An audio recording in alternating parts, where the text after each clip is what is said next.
This is BBC News. These are the latest headlines in the UK and around the world.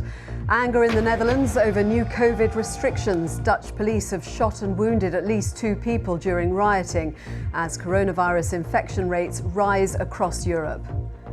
There are further protests in Austria, which will return to a full national lockdown on Monday. A rally is being held in Vienna after the government announced coronavirus vaccines will be made mandatory next year.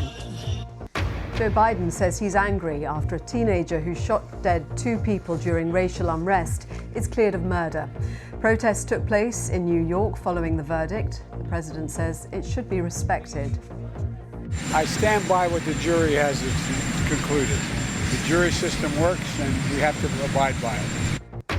The Women's Tennis Association threatens to pull out of China as pressure grows over the missing tennis star Peng Shuai.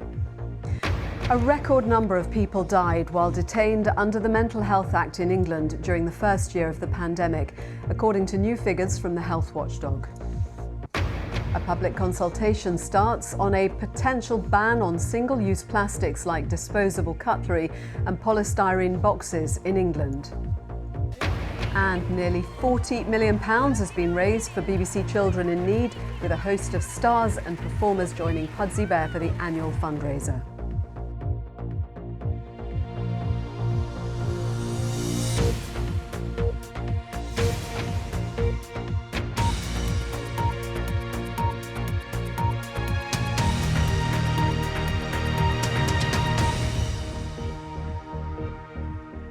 Hello and welcome if you're watching in the UK or around the world.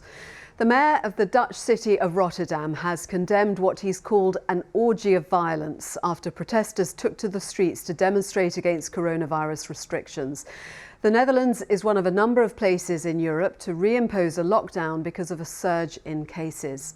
Meanwhile, Austria has become the first country in Europe to make vaccinations compulsory. That's not supported by the World Health Organization.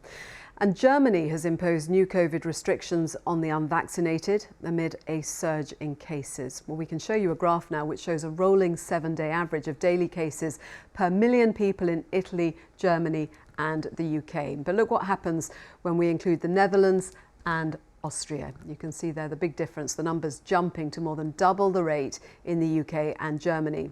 And the World Health Organization is warning that Europe could see COVID-related deaths rise by 500,000 by March unless urgent measures are taken.